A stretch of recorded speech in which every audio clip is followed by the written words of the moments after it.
Hey everybody, it's Tuesday, time for another 10-minute Tuesday, and today I wanted to talk about caffeine consumption because there's lots of information out there as far as whether caffeine can be good for you or really bad for you, and there's just a whole lot of stuff that can be a little overwhelming if you go and try to look it up yourself.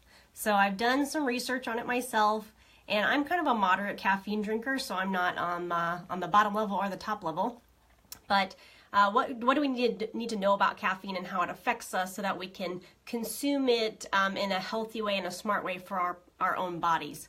So caffeine actually naturally occurs in more than 60 plants in things like coffee beans, tea leaves, things called cola nuts, and cacao pods, which means that it comes in products that we consume on a daily basis. That would be coffee, tea, soft drinks, and even chocolate.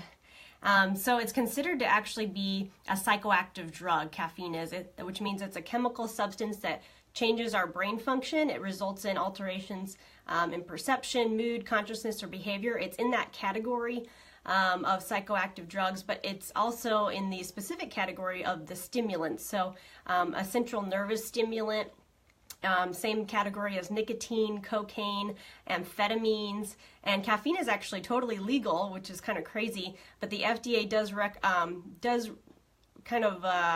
regulate that people have to list how much caffeine is in a product, but they don't have to regulate how much caffeine can go in a product. These kinds of substances like stimulants help wake you up, stimulate your mind. They can even cause euphoria, but they don't alter your perception. So caffeine is one of the things that just basically stimulates you. And a lot of times people drink coffee just for that purpose. So we use it to stay awake, help us stay alert and focused, even enhance athletic performance.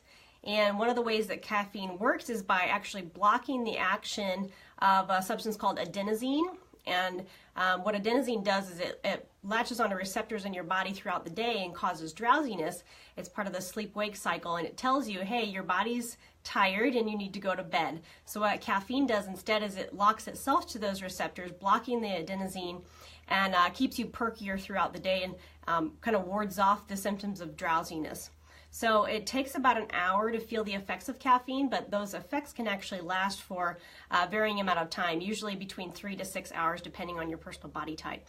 And again, the sensitivity to caffeine will depend on you, your genetic makeup, your age, your BMI, even how often you consume caffeine, how stressed you are, even your diet, how much sleep you get, and even what medications you're taking. So a lot can play into how sensitive you personally are to caffeine and how it's going to affect you when you have it. So most people consume caffeine from drinks. That's pretty common, and the amounts of caffeine vary widely, so it's really important to read your labels, because even if you have an estimation of how much caffeine is going to be in that certain drink, it's really good to know for sure based on the label that's on that product. So even an 8-ounce cup of coffee could have an average of 100 milligrams, but the range there could be anywhere from 65 milligrams up to 200 milligrams. So it's important to know exactly how much you're getting when you have that. A 12-ounce can of cola could have around average of 40 milligrams. An 8-ounce energy drink could have 85 milligrams. And tea is really just all over the scope. It could have between 15 to 60 milligrams of caffeine. So for most people, it's not harmful to consume it's not harmful to consume up to 400 milligrams of caffeine a day. So if you're a coffee drinker, that's on average about 4 cups of coffee a day. So again, this is the average. This is for studies that they've done on adults of all different shapes and sizes, and they have to average it out to kind of have a regulation or a kind of a structure for what they can recommend to you. So it's, even if you compared somebody like me who's a female who's only 5'3" and I only weigh so much compared to a guy that might be 6'5" and weigh twice my weight, caffeine is definitely going to affect us a different way, even if we're the same age. So these recommendations are just based on national averages, based on studies that they've done. So again, back to reading your labels and knowing your own body and how it's going to affect you is really, really important when you're consuming caffeine. And for kids nowadays are drinking even more coffee and energy drinks and sodas than they ever used to. So it's really important to watch their intake of caffeine too, because their bodies are just so much more vulnerable than us. They're so much more little than us and can have a lot more negative effects if they have too much caffeine. And the average from the American Academy of Pediatrics suggests no more than 100 milligrams of caffeine for kids that are between ages of 12 to 18. So really that's only like 1 cup of coffee. I don't know why your kid who's 12 would be drinking coffee anyway, but a lot of people out there let their kids have lots of different things these days, whether that's coffee or soda or energy drinks. But their average is 100 milligrams. So that's a lot less than an adult average of 400 milligrams. So that's just something to note and keep watch of. So my recommendations would be, as with anything, I believe in everything in moderation. So just as it's not healthy to, have too much of certain food or sleep too much or even exercise too much, you can actually have too much of a good thing. And caffeine is a good example of that too. When we have too much, we could get things like the jitters or restlessness and shakiness or headaches and dizziness, anxiety, even irritability, heartburn, nausea, rapid heart rhythm, and dehydration. These can all come from having too much caffeine. So it's really important to know what your personal level is and your personal tolerance for caffeine. And sometimes you won't even know what that is unless you've had too much, and then you have those effects that are not so desirable.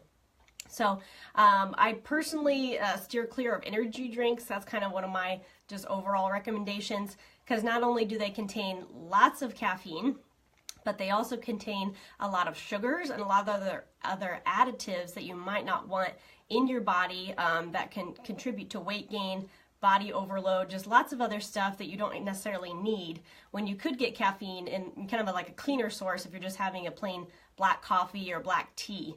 So energy drinks are not on my list of things that I have every day. I have had some before, but I just don't really like them in general. And if you currently enjoy a couple cups of coffee a day and you don't have any negative side effects, then you're probably okay. If you're already kind of on a schedule where you have 1 to 2 cups in the morning or throughout the day and you don't really have any of that jitteriness or shakiness or irritability, you probably have an okay sensitivity. You're probably moderately sensitive on the national average of that 400 milligrams a day, and you're fine. But if you are experiencing some symptoms that seem to be bothersome, or maybe they only appear after you've had your caffeine for the day, it could be time to look into how much caffeine you're having and maybe alter your level of it throughout the day. I would definitely recommend, if you are a big coffee drinker and you have 6 to 8 cups of coffee a day, but it's affecting your health in a bad way, you'll want to wean yourself off of that slowly, because you could have some negative side effects from just going cold turkey or backing off too fast. So that's something to think about. And then it's also important to consider what time of day you're consuming your caffeine. So there's lots of studies actually out there that show that drinking coffee within 6 hours of your bedtime could disrupt your normal sleeping pattern. So that's kind of back to the adenosine that's attaching to our receptors, telling us, hey, you're drowsy, it's time to go to bed. If you're having coffee within even 6 hours of going to bed, that could affect your body not knowing that it should go to bed when it needs to actually get some sleep. So if you're a person who always goes to bed at 10 p.m., that could mean you should have your last cup of coffee or your last cup of tea before 4 p.m. that day. So that's something to consider too. Even if you are a regular coffee drinker or caffeine consumer, just noting the time of day, and maybe you just need to cut yourself off after a certain time, because it'll help you get more restful sleep at night.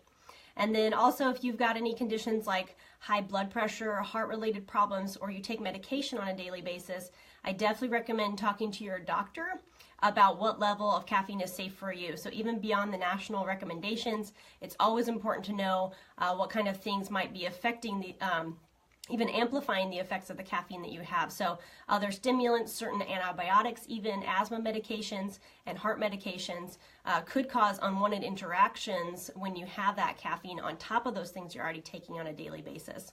Once again, read your labels. Even things that you wouldn't normally think have caffeine in them could.